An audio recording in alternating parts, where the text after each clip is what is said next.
Salve, salve, comunidade Vida Segura. Como é que vocês estão, meus amigos? Saudades de estar aqui conversando nessas nababescas instalações da Arc Studios. A gente está aqui mais uma vez fazendo um episódio do nosso podcast Vida Segura e hoje não poderia deixar de ser super especial por dois grandes motivos. O primeiro deles é que é o nosso episódio 20, nosso episódio que conclui e fecha com garbo e elegância a nossa segunda temporada. Tudo começou de forma muito humilde, pequena e foi crescendo, absorvendo, e a gente hoje tem o orgulho de estar fazendo o nosso episódio 20 e concluindo de uma forma super especial essa segunda temporada com alguém que eu já escutava, eu já via, já conhecia, mas ela, assim como muitos outros admiradores do trabalho dessa pessoa, não nos conhecemos pessoalmente e acabamos de nos conhecer, viu? E a gente começou a conversar aqui nos bastidores e deu para perceber que a comunicação está no DNA da pessoa. E a gente, quando admira, a gente, com uma certa idade, a gente começa a fazer doces e suaves leituras das pessoas e entender a luz que emana, o conhecimento que transmite, e isso daí não poderia deixar de destacar antes de apresentá-la. Mas antes de jogar justamente na plateia, né, aquilo tudo de especial que a gente tem para agora, para esse momento, só lembrando que esse podcast ele foi criado através de um programa de qualidade Vida Segura, que leva a boa informação, a boa comunicação variada, de alguém que domina o assunto, e com o apoio da Melsis Corretora de Seguros, que tem um cuidado, o amparo, o zelo pela proteção das pessoas e do patrimônio de todos que nos envolvem, e que eu, de forma muito grata, consigo dividir essa responsabilidade, essa missão com todos vocês, clientes, amigos, comunidade em geral, e muito me orgulha, justamente voltando ao nosso episódio de hoje, poder concluir a nossa segunda temporada com Luzimar Colares, que é a nossa, todos certamente já conhecem, jornalista, mato-grossense de Rondonópolis. Rondonopolitana. E isso daí nos engrandece, eu posso até dizer com muito cuidado, nos envaidece, porque me perdoem os demais programas, que certamente inúmeros deles que você já participou, mas eu tenho um público que é muito dedicado às informações variadas que fogem do seguro, né? Quando a gente fala de um corretor de seguros falando de seguro, não, gente. A vida segura, ela é feita de transições, de etapas, de investimento, de conhecimento. Isso daí é uma vida segura. Eu tenho certeza que Luzimar Colares pode nos passar um pouco da tua trajetória e, por favor, se apresente à nossa comunidade, já que eu já falei alguma coisa. Eu trouxe, só para dizer para vocês, eu trouxe um estudo que eu tentei fazer dela, mas eu acabei agora de deixar o estudo, deixar o estudo de lado e falar um pouquinho do destaque, que é talvez um primogênito. Esse sim. Que maravilha, por favor. Marcelo, muito obrigado pelo convite. É um prazer estar aqui no seu podcast, falando um pouco da vida, né? Toda vez que a gente fala de comunicação, a gente está falando da vida. Todo mundo se comunica de alguma forma. Muito obrigada por estar no seu episódio de número 20, encerrando essa segunda temporada. Uma honra para mim estar aqui. A honra é toda nossa. E eu queria, não poderia deixar de iniciar justamente falando um pouco da tua formação, né? Conta um pouquinho hoje da Luzimar, olhando a Luzimar, estudante, né, vindo para Cuiabá, escolhendo o curso de comunicação na UFMT. O que hoje, de imediato até, você diria assim, em breves palavras, o que foi, o que é e o que vai ser? Eu vim para a comunicação, fazer a faculdade de comunicação quando eu terminei o ensino médio, mas eu acho que eu sempre fui uma comunicadora, que eu sempre gostei de me comunicar de diferentes formas na escola. Eu escrevia pequenas historinhas que depois eu gostava de encenar no intervalo, no recreio, né? Sempre estudei em escola pública e eu sempre tive professores que me incentivavam com essas coisas que eu gostava de fazer e gostava por conta própria. Aí vim para o curso de comunicação social na UFMT, optei por jornalismo. Eu queria escrever, queria ser repórter de jornal impresso. Sim. E, por acaso, a minha primeira experiência como jornalista, eu estava ainda na metade da faculdade, foi numa emissora de TV, a TV Centro-América. Fiquei, nesse período, 1 ano e meio na TV Centro-América, quando eu era estudante, e eles precisavam de alguém para apresentar um jornal, e aí eu fui lá, fiz o teste. Eu nem sabia como é que era um jornal ao vivo. Nunca tinha entrada. Em que ano, mais ou menos? Né? 94. Essa primeira experiência aí do front, né? Foi. Eu tinha 20 anos de idade. Era uma guriazinha, 20 anos de idade, universitária. E aí fiquei na Centro-América por 1 ano e meio. Tive que sair porque os horários eram incompatíveis, eu tinha que terminar o meu curso. Mas aprendi muito. E depois, em 1999, eu fui convidada a voltar para a Centro-América. E essa trajetória durou quase 26 anos, desde 99 até agora, maio de 2025. Foi uma experiência muito rica para a minha vida. E no dia que a gente anunciou que eu estava saindo da TV, eu decidi fazer essa transição. Uma coisa que eu fiz questão de falar, né? Foi uma parceria de 1/4 de século, mais de 1/4 de século, que eu considero muito bem sucedida. Foi bom para os dois lados. Acho que eu pude contribuir com a empresa e eu aprendi muito, tive muitas oportunidades, fiz muita coisa legal nesses 25 anos e 9 meses. Quando você até fala, né, e falando do princípio, a gente fala de jornalismo. O jornalismo, ele... algumas pessoas até chamam de quarto poder, a imprensa, etc. Então, existe uma importância muito grande, né, e a responsabilidade do jornalista em passar essa comunicação de uma forma, né, direta, objetiva e muitas vezes sem sentimento. E nós somos de uma geração que datilografava fazia todo um roteiro. Você chegou a fazer parte justamente desse time editorial antes de ser apresentadora? Aula de datilografia eu tive no ensino médio, você acredita? Fazia. Acredito sim. Fiz aula de datilografia, mas isso foi muito útil, porque quando a gente passou para digitar, eu sempre fui muito rápida para digitar os textos, graças às aulas de datilografia, em grande parte. Depois que eu voltei para a Centro-América, em 1999, eu já assumi a função de editora-chefe. Então, ao longo desses 25 anos, quase 26, eu fui sempre apresentadora, que é o que as pessoas me conheciam na função de ser apresentadora, de participar das transmissões ao vivo.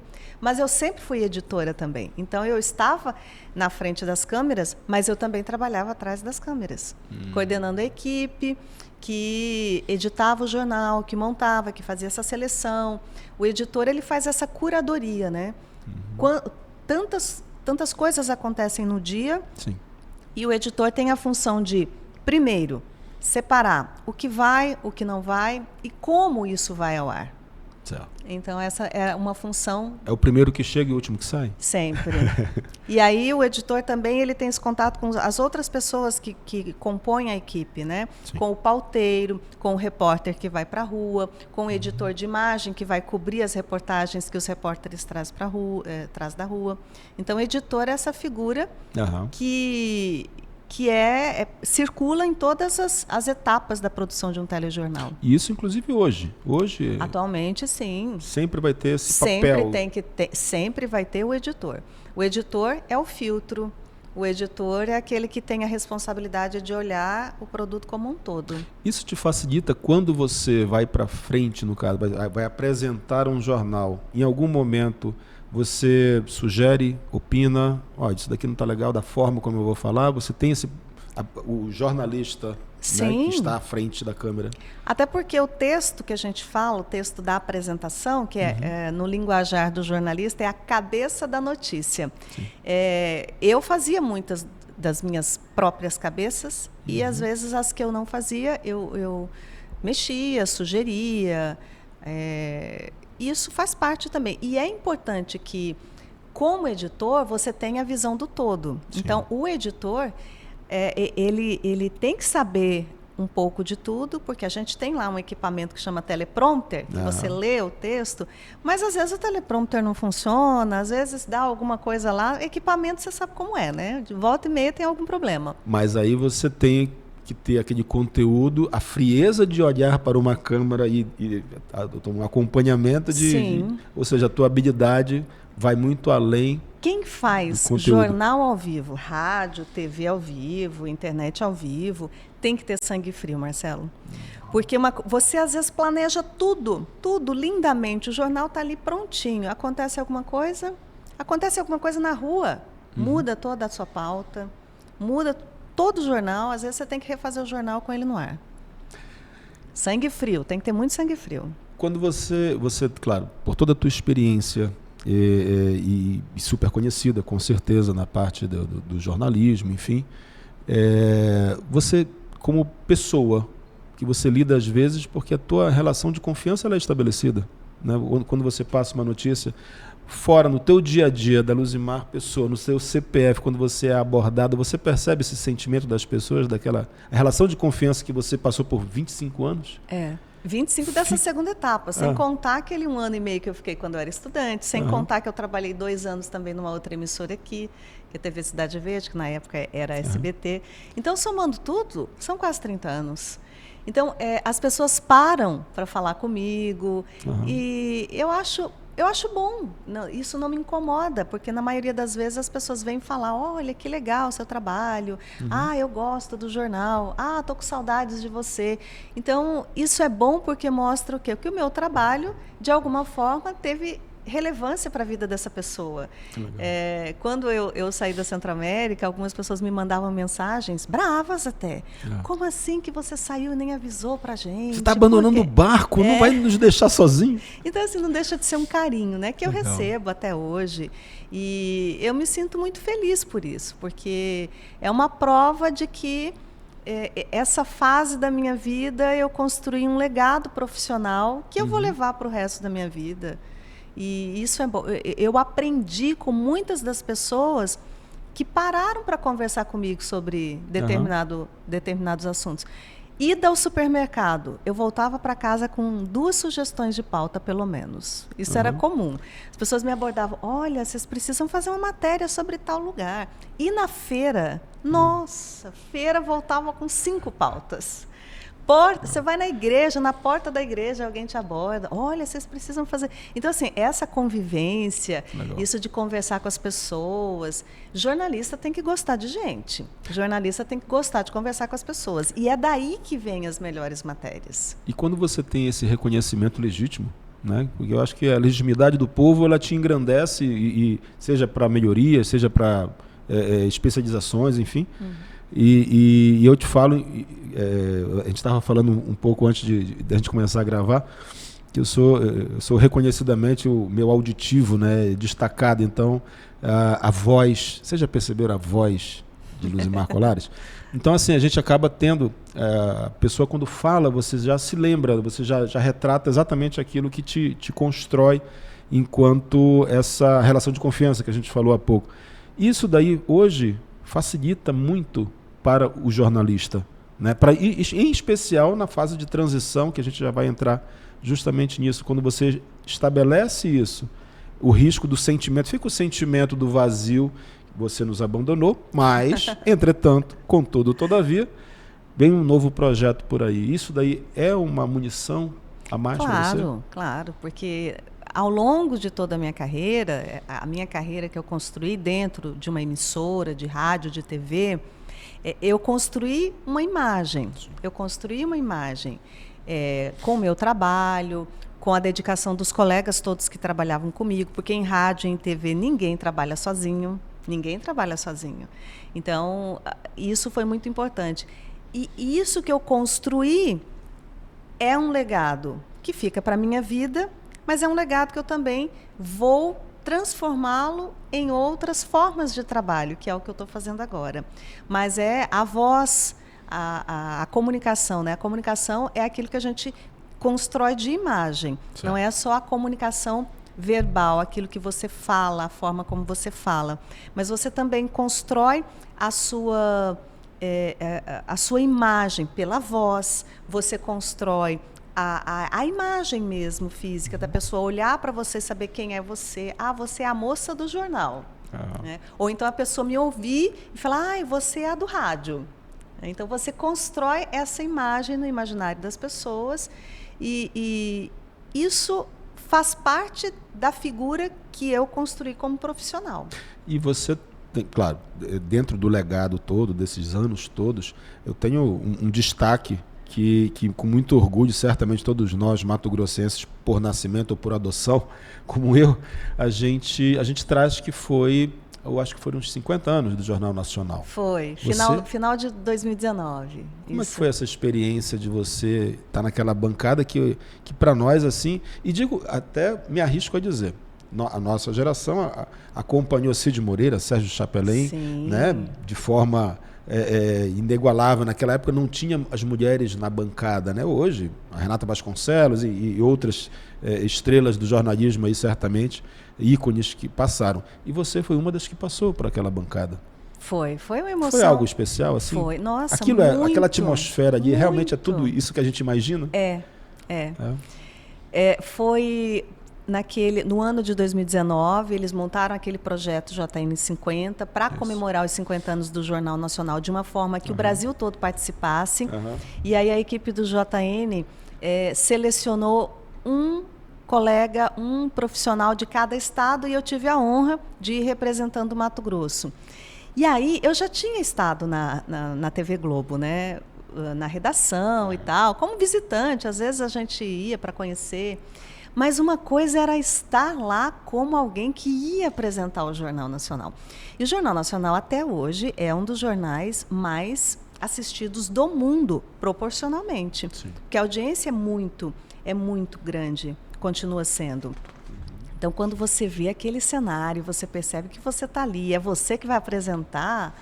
Por isso que, assim, nessa ocasião, a gente tinha que chegar uns 3 dias antes para você entrar no ritmo, participar da reunião de pauta, conhecer a equipe e acostumar até com aquela dinâmica do estúdio, que era diferente do estúdio nosso aqui. Por mais que você tivesse já uma larga experiência aqui no local, sim, mas o protocolo acaba sendo inovador de alguma forma. Claro. Então, assim, houve essa ambientação, né, que nos deixou muito à vontade, tanto a mim quanto para o Felipe Toledo, de Alagoas, que foi meu parceiro naquela apresentação. E foi um sucesso enorme esse projeto, que a Globo, terminando em dezembro, eles terminaram o projeto, e aí eles chamaram os jornalistas para continuarem em 2020. E já soltaram até uma escala em dezembro, porque foi um sucesso de audiência, de repercussão, todo mundo queria ver as caras novas, né? E a gente ia continuar sendo os plantonistas de sábado ao longo de 2020. Então eu já tinha até a minha escala de 2020. Eis que veio a pandemia. Nossa. O projeto começou em fevereiro de 2020, foi até março. Mas aí veio a pandemia, suspenderam as viagens. Um colega que foi para apresentar o Jornal Nacional, que era do Piauí, o Marcelo também, ele pegou Covid nessa viagem e quase morreu, ficou assim, foi uma coisa muito preocupante. Aí eles suspenderam. Aí suspenderam todas as viagens, ninguém mais viajava, enfim, foi aquilo tudo que a gente se lembra muito bem, né? Mas foi uma experiência, mesmo não tendo a continuidade em 2020, como a gente já tinha se planejado, né? Foi uma experiência maravilhosa aquela apresentação, aquela repercussão toda. E assim como no jornal, eu vou te pedir a permissão até...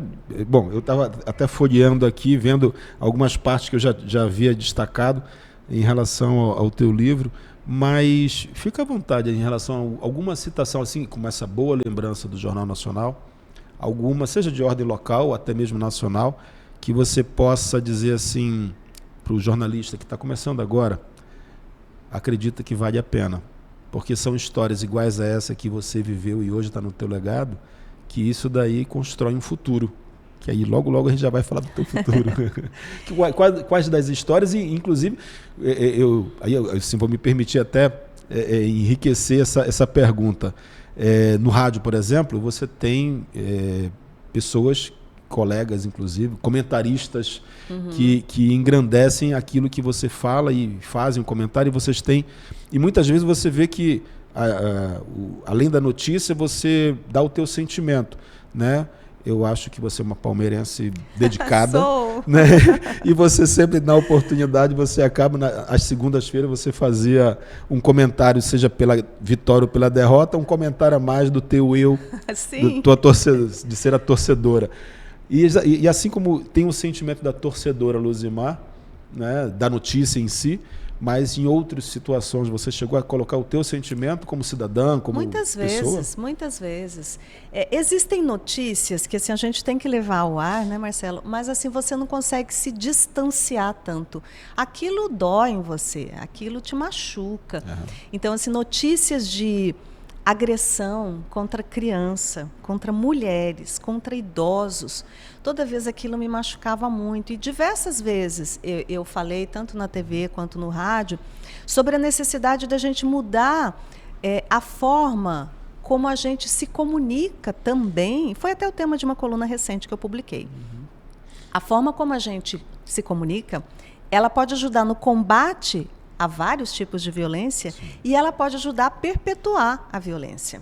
Então, no caso de violência contra a mulher, isso. Quando a gente tem uma fala repleta de preconceitos contra a mulher, em que você coloca a mulher como um ser inferior, você pode falar assim, mas eu sou totalmente contra agredir mulher. Mas se você agride com palavras, você está ajudando a perpetuar esse ciclo.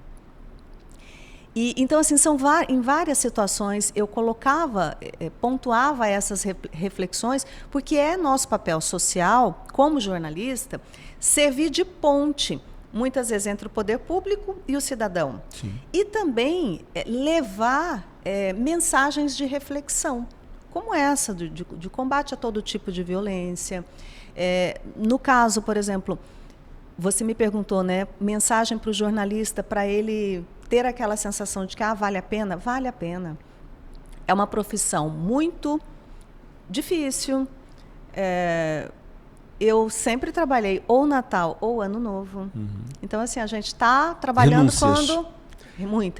quando muitas pessoas estão de folga, estão festando. Muitas vezes as pessoas agridem o mensageiro por causa da mensagem que ele leva. Sabe, ouvir xingamentos, ouvir coisas absurdas. Eu já recebi mensagens que eu falei assim, gente, mas por que essa pessoa está me dizendo isso? Porque ela não gostou da notícia que eu dei. Era uma notícia, não era a minha opinião ali. Então, assim, eu digo para o jornalista, vale a pena porque nós temos um papel de sermos fortalecedores da democracia. Quando o jornalista ele tem essa responsabilidade, ele está ajudando a termos um país mais democrático. Democrático do ponto de vista de dar voz às pessoas, de ouvir vários lados, de trazer reflexões para as pessoas compreenderem, muitas vezes, o momento que a gente vive.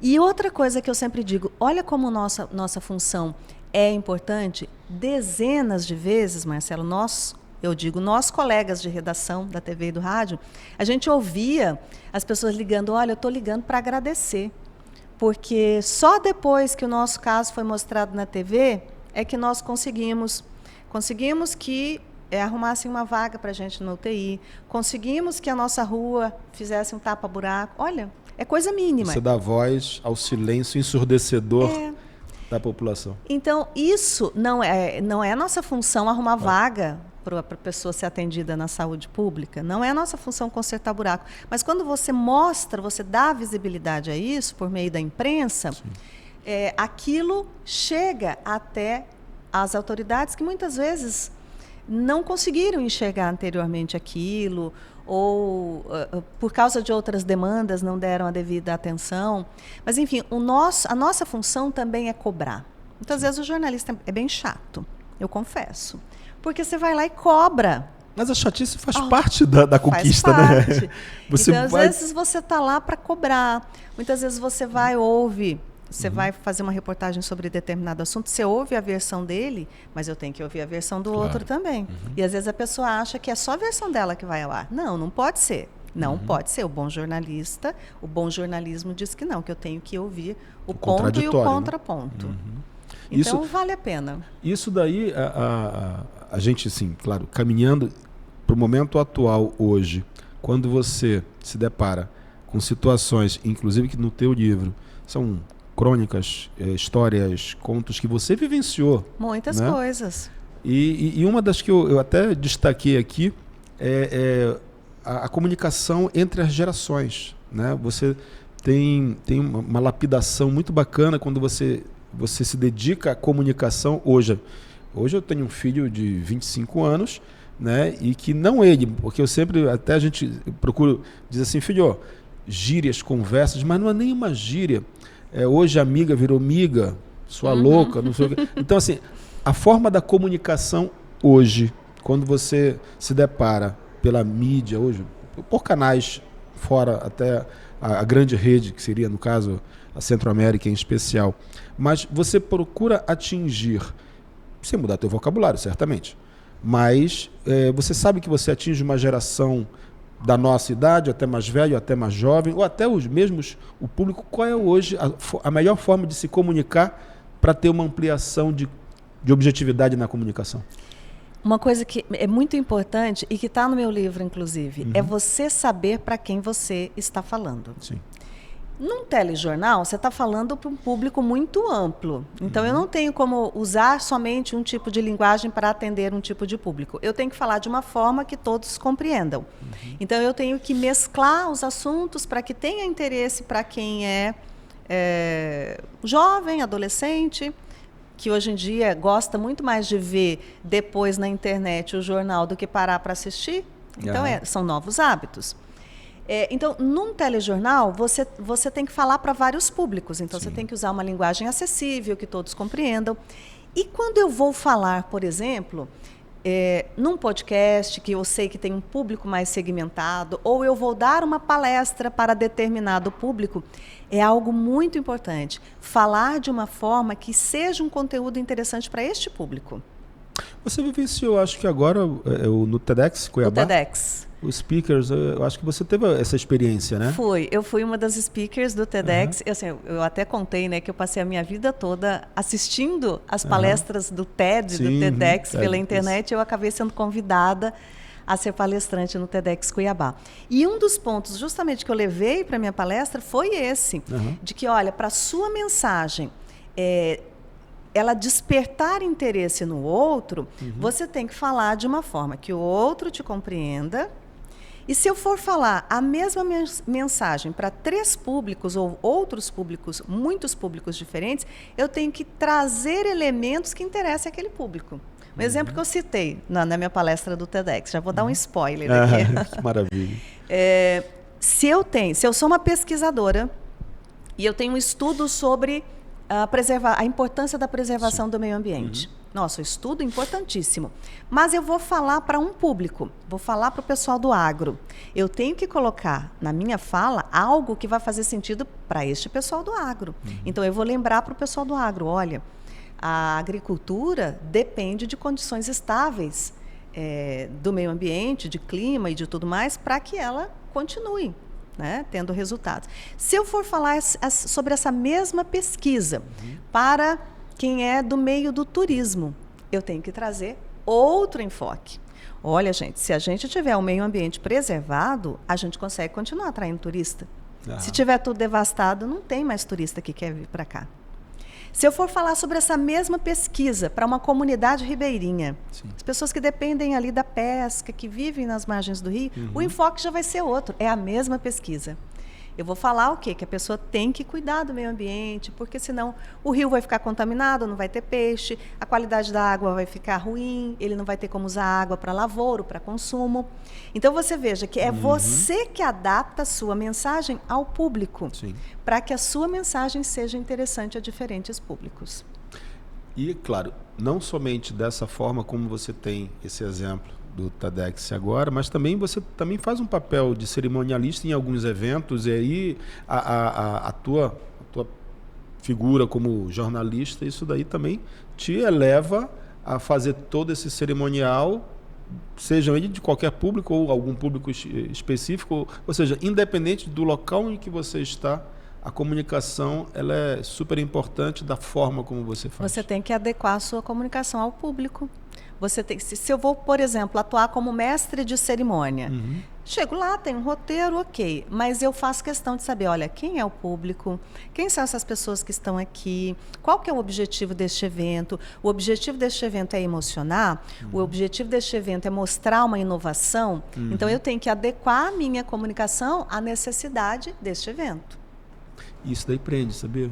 Eu falo como mês que vem a gente vai para um congresso, o maior congresso da América Latina de corretores de seguros, falando de novidades, etc. E a gente sabe que a gente tem muito cuidado em escolher o mestre de cerimônia, porque, poxa, são 2.000 pessoas numa plenária enorme, né? Claro. E a gente acaba fazendo parte um pouquinho da organização, escutando, né, tendo as oitivas da organização, e a gente percebe o quanto o mestre de cerimônia, a pessoa responsável, ela prende ou libera a atenção das pessoas. Isso é conexão. Conexão. Para a sua mensagem ser bem captada lá do outro lado, tem que ter essa conexão. Uma coisa é a atenção. A atenção, ela pode ir embora em segundos. Mas quando tem conexão, aí você consegue fazer com que a pessoa preste atenção em você. Bom, passando à próxima página, a comunicação de primeira, aqui em especial.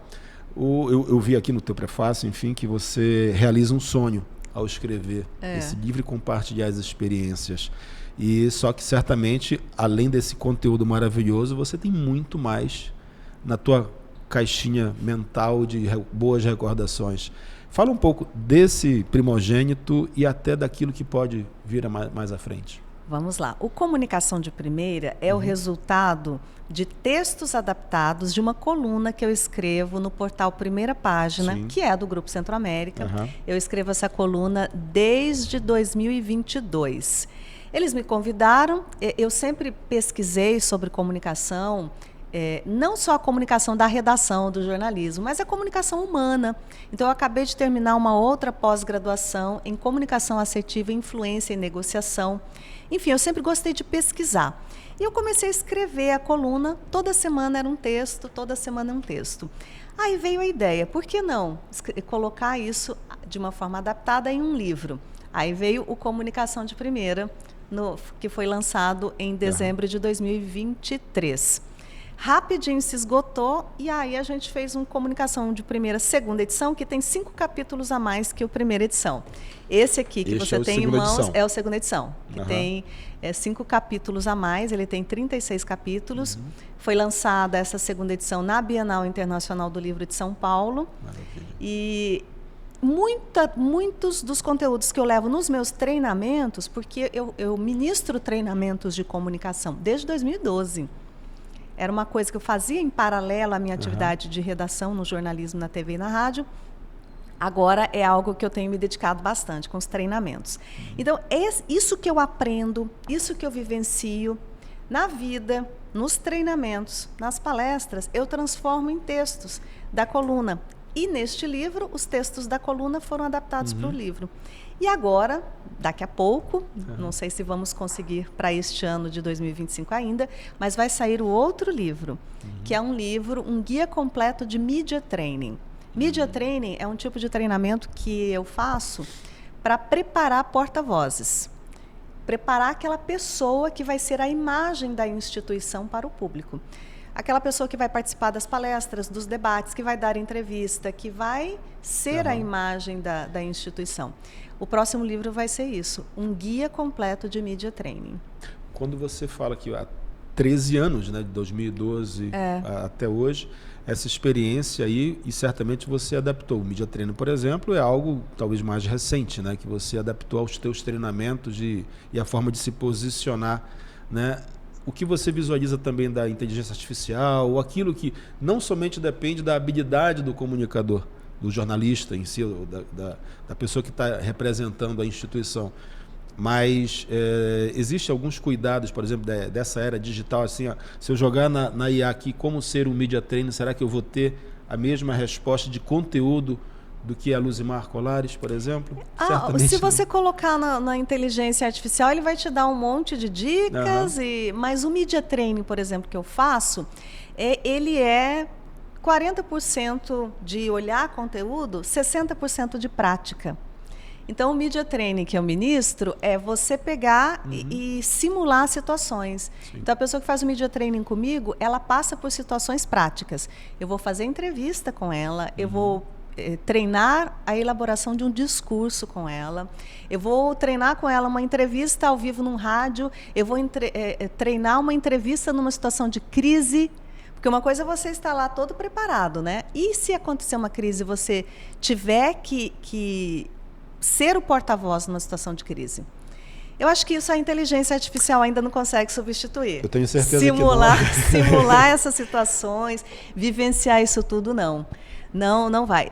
A inteligência artificial é algo que assim, veio para ajudar a gente. Ajuda muito, sim, ajuda muito. Mas ela não substitui a nossa capacidade humana de comunicação. Aliás, a gente tem que melhorar a comunicação até para ter bons resultados com a inteligência artificial. Porque se você não souber perguntar, ela vai te responder certos absurdos. Exatamente. Então, assim, até para você aproveitar da inteligência artificial, você tem que ter uma boa comunicação com a máquina, com a IA. Não, sem dúvida. E agora, assim, dentro desse contexto, já tem data, já tem previsão desse Media Training ou até dos treinamentos que você está fazendo? Já tem data, uma agenda programada? Não, definida eu ministro treinamentos todos os meses. Eu tenho feito Media Training. Antes eu não fazia muito por causa da falta de agenda, sim, né? Por causa dos meus compromissos na rádio e na TV. Mas eu ministro treinamentos para instituições, para pessoas. Pessoa que quer só para ele o treinamento também.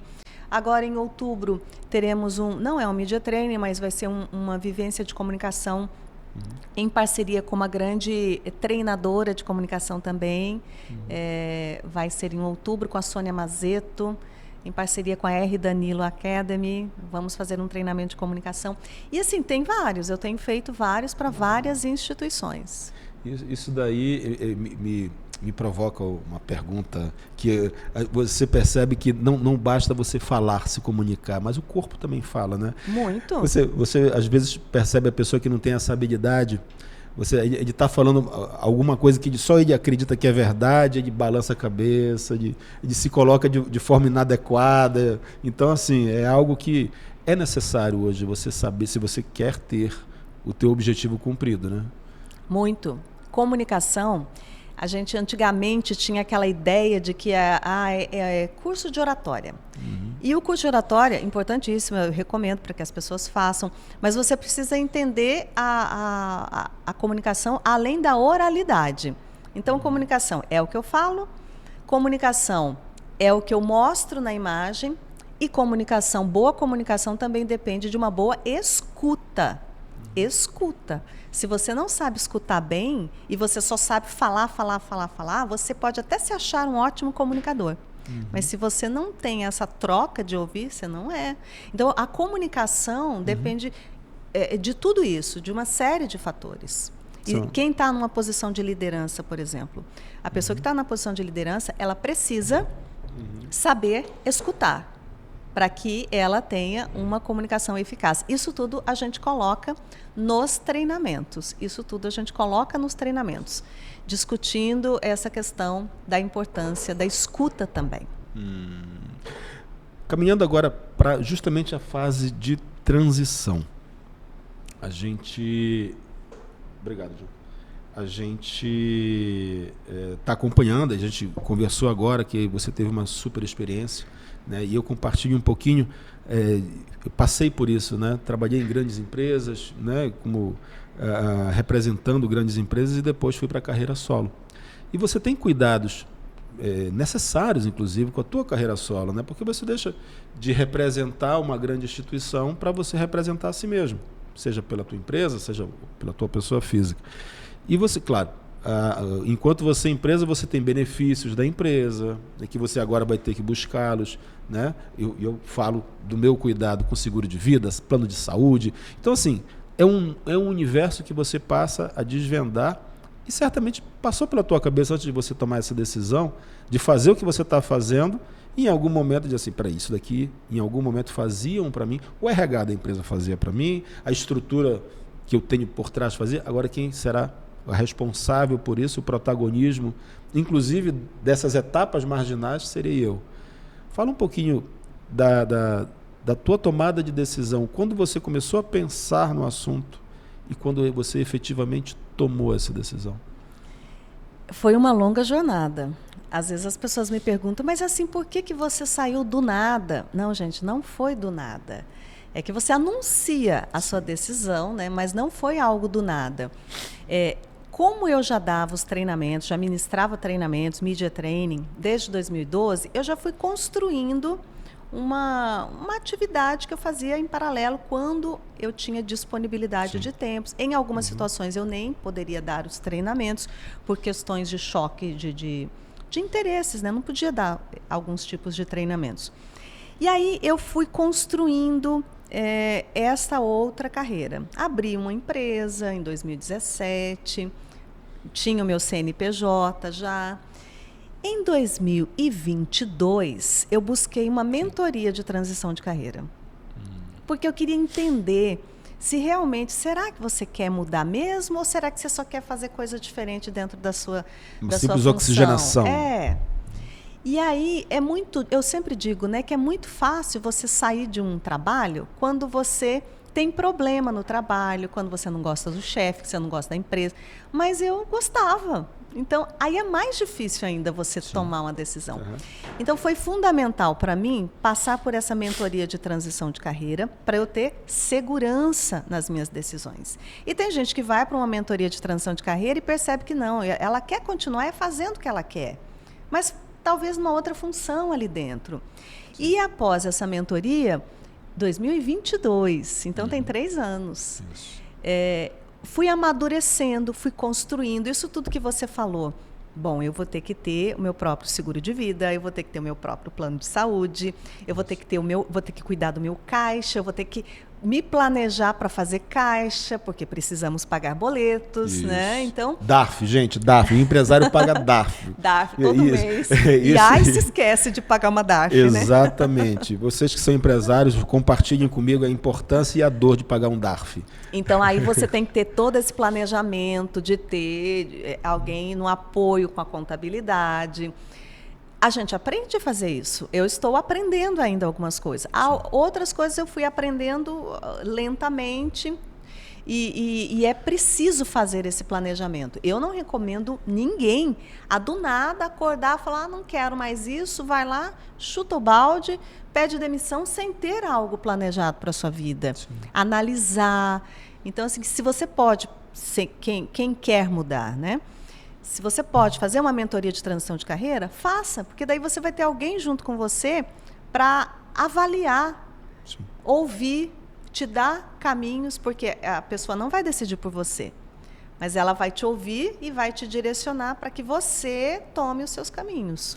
Você, quando tomou essa decisão, certamente muito bem orientado, o tempo 3 contribuiu, anos. Né? O 3 tempo anos de você amadurecimento. Né?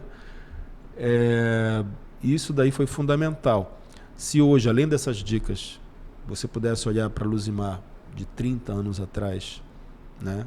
E poder fazer, de repente, aquilo que você deixou de fazer. Você, falando muito bem inglês, se você pudesse orientar um estudante hoje, além do inglês, espanhol, francês, alemão, enfim, as línguas são super importantes. O jornalista que fala multi-idiomas, ele tem certamente espaços mais vantajosos das oportunidades, e bem como cursos, como você falou, mesmo com a tua agenda super conturbada, você encontrava tempos para fazer, ou até mesmo aprender atividades que um dia você pudesse desenvolver como hoje. A minha dica, Marcelo, é para quem está na área da comunicação, quem é jornalista, mas para quem está em outra área também. Nunca pare de estudar. Nunca pare de estudar, porque você nunca sabe tudo. Sim. Então, como eu disse, eu acabei de terminar uma segunda especialização, essa que eu fiz agora pela PUC, que me obrigou a voltar a ser estudante. Isso me fez tão bem. Conhecer pessoas novas, voltar a estudar, fazer novas pesquisas. Eu me vejo lá daqui a algumas décadas como uma pessoa de 80, 90 anos. Se Deus quiser, quero ter uma vida segura para chegar lá bem. Com certeza terá. Mas eu quero ser uma velhinha estudante. Eu quero continuar aprendendo coisas novas. O que eu mais recomendo para as pessoas é estudem, estudem, estudem. E toda oportunidade que você tiver, viaje. Conheça lugares novos, pessoas novas. Você vai ver que o mundão vai muito além daquilo que está na sua caixinha ali. O estudo é o preenchimento, mas a curiosidade, ela é um tempero necessário?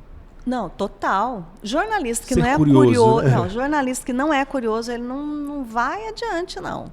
Você tem que ser curioso. E eu acho que quando você está em outra área também, quando você tem essa questão de olhar ao seu redor com um olhar curioso, para você perceber novos caminhos, novos sabores, novos cheiros, novas cores. Quando a gente viaja, às vezes eu tenho um hábito de... Meu parceiro de vida, o Mauro Vascurvo, ele também gosta muito de viajar.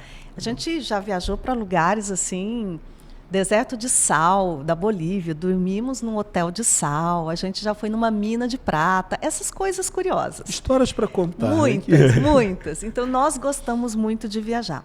E toda vez que a gente volta, parece que assim...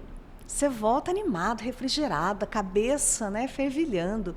E aí você fala, nossa, mas aí eu não posso ir para uma viagem dessa. Vai aqui no Distrito da Guia, Sim. vai aqui em Acorizal, vai conhecer o Cochipó do Ouro. Nós já fizemos esse passeio. Nós já fizemos um passeio, eu e o Mauro. Nós ganhamos de presente um city tour pelo centro de Cuiabá. Aí você fala, mas que graça tem você fazer um city tour na cidade onde você mora? Nós descobrimos cada coisa interessante que mesmo morando aqui, conhecendo a nossa cidade, nós não sabíamos. Nós nunca tínhamos prestado atenção. Foi um guia, um casal de guias excelentes. Então, assim, comece a andar. Você já foi naquela ponte que tem lá no Distrito da Guia?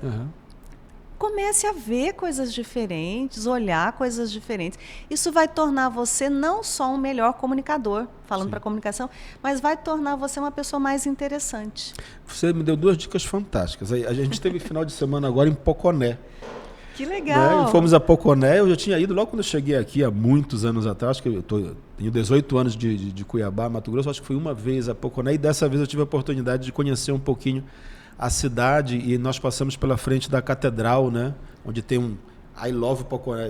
Sim, o letreiro, Poconé. Super simpática a cidade. O que eu falo para você, assim como em Cuiabá, eu sou de Belém do Pará, né? E assim eu falo um pouquinho de Belém, da mistura dos portugueses, dos escravos, dos índios, e um pouco de como se criou até pela gastronomia, que é super famosa hoje de Belém, né? Em relação ao tacacá, tucupi, maniçobas e assim por diante. Em Cuiabá você tem também uma miscigenação de culturas, né? Do gaúcho que veio para o agronegócio, do mineiro, do paulista. Muitos nordestinos. Ouro, exatamente, a busca do ouro na época de Rondon e assim vai.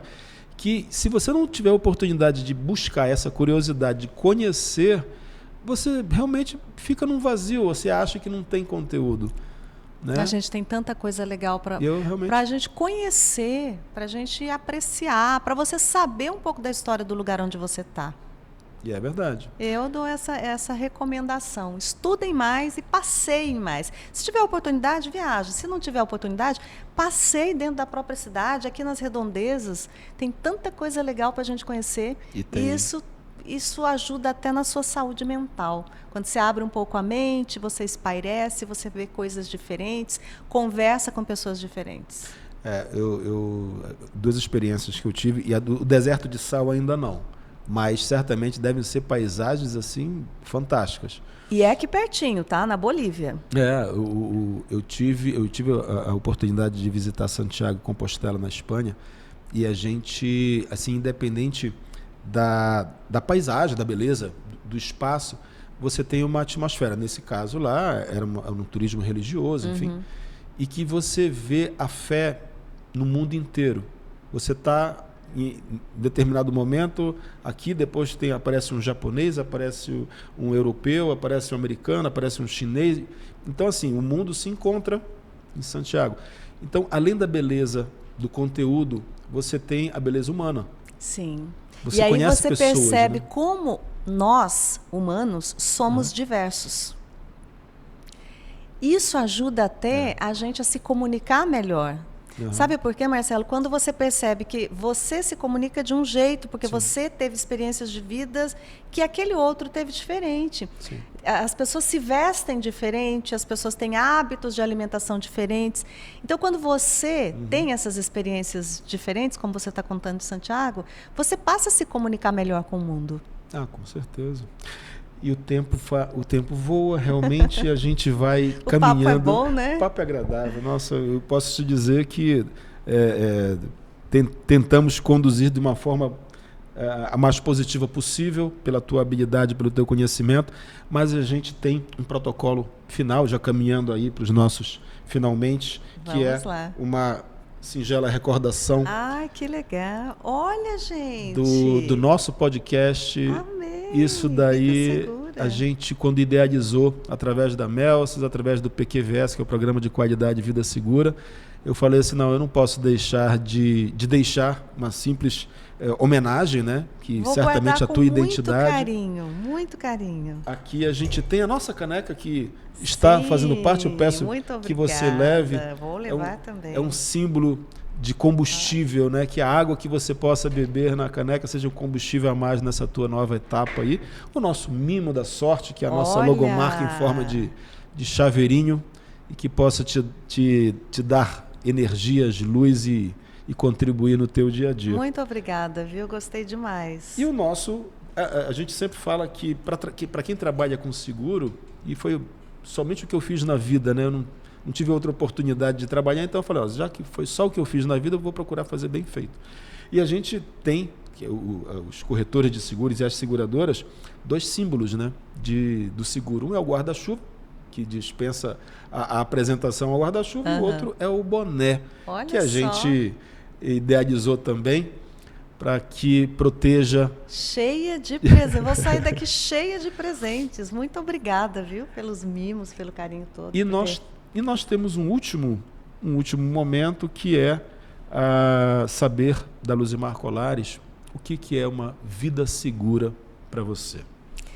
Uma vida segura, para mim, é uma vida em que você vive aquilo que você acredita e aquilo que você quer para você. Sim. Eu acho muito ruim quando alguém tenta sempre ser outra pessoa e não aquilo que ela é de verdade.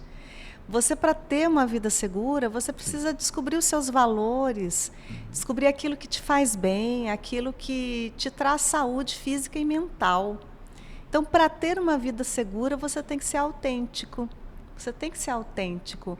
Porque se você ficar o tempo todo seguindo outras pessoas, ou imitando outra pessoa, ou querendo ser de um jeito que você não é, a sua vida não vai ser legal. Eu acho que uma vida legal é uma vida segura. Maravilha, nossa, eu anotei, eu gravei. Autenticidade. Seguir por manadas não é uma vida segura. Descubra quem é você, o que você gosta, o que te dá prazer de fazer. É para você seguir a sua vida, para você ter uma vida autêntica, segura. O que você falou agora, ontem eu tive a oportunidade de dividir um pouquinho. Eu fui palestrar para alguns amigos e quem sou eu para palestrar, mas você me falou agora de um ponto que me lembrou, e eu falei sobre o Kybalion. Não sei se você conhece, uma das 7 leis herméticas, né, de leis naturais da vida, né? A gente costuma obedecer tantas leis, né, lei de trânsito, lei de Newton, as leis que a gente não consegue mudar, e uma das 7 leis tem a lei da vibração, né? O que te faz vibrar? Né? O que te leva, o que te motiva, qual o motivo que você tem, e passa por aí. Exatamente. Legal. Eu vibro com comunicação. Eu vibro com coisas novas. Legal. E coisas novas lugares novos, gente nova, experiências novas, estudar coisas diferentes. Então, faz todo sentido. Que maravilha, Luzimar Colares. Posso, assim, da minha parte, agradecer. Caminhando agora para os finalmente, a gente só tem realmente a gratidão. A Luzimar, a agenda dela realmente é super corrida, mas ela gentilmente, carinhosamente nos deu a oportunidade de conversar, de ter essa conversa. Não foi uma entrevista, quem sou eu para querer entrevistar a Luzimar Collari, mas foi uma entrevista assim, muito bem conduzida e eu adorei participar aqui. Foi um papo produtivo. Legal. Muito obrigado pela oportunidade, Marcelo, pelo convite. Fico feliz e vindo de você, mais feliz ainda. Tenho muito que aprender, depois eu vou pegar as datas e agendas dos cursos aí, quero aprender um pouquinho mais. E vida longa ao Vida Segura, que está neste 20º episódio. Aí, que legal. Isso daí realmente é uma forma de ratificar o nosso compromisso. A informação, a boa informação que a gente procura levar através de cortes, através de dicas, né? E a tua fase de transição com você é uma pessoa, uma profissional que dispensa qualquer tipo de elogio, todo mundo já reconhece isso, e eu enxergo em você, até pelo brilho nos olhos que você tem, em especial da mudança, né? E que isso daí é algo que você estimula nas pessoas, né? Eu acho que o maior ensinamento de uma profissional que atingiu, né, patamares realmente que poucos atingiram, isso daí sem dúvida, é você dividir um pouco, né, com o teu público, com alguém que esteja começando uma carreira. E isso daí tenho certeza que você nos presenteou nesse final de segunda temporada aqui, nesse episódio 20. E para você que nos acompanha, para você que faz parte dessa nossa comunidade, é esse o presente que a gente tem para passar para vocês, né? Assim como as dicas, assim como o Comunicação de Primeira, que recomendo, já folhei, mas hoje eu fui gentilmente presenteada. Gente, Luzimar Collari fez a dedicatória para mim. Então, espero que você goste da leitura. Gostaria, com certeza. Pessoal, da minha parte, muito obrigado. Missão cumprida. A gente finaliza essa etapa, já prometendo, com certeza, não vai demorar muito tempo não, para a gente já iniciar a 3ª temporada e que tudo que começou de um projeto, de um sonho, assim como Comunicação de Primeira, se vocês perceberem aqui no editorial, na dedicatória dela, foi um sonho realizado, o Vida Segura também foi um sonho. E a gente consegue justamente hoje, através de conversas, um bate-papo iguais ao que tivemos agora, a gente percebe o quanto engrandece esse compartilhamento, essa divisão com cada um de vocês. Missão cumprida, mais uma vez, meu profundo agradecimento. Muito obrigada. Carinhoso agradecimento. Gostei demais de participar aqui com vocês. E de repente, quem sabe, no próximo livro? O próximo livro é o de Media Training. Posso já deixar um convite feito? Claro, eu te aviso. Pessoal, convite feito, desafio aceito e minha gratidão restabelecida a todos vocês. Tchau, pessoal. Obrigado. Valeu.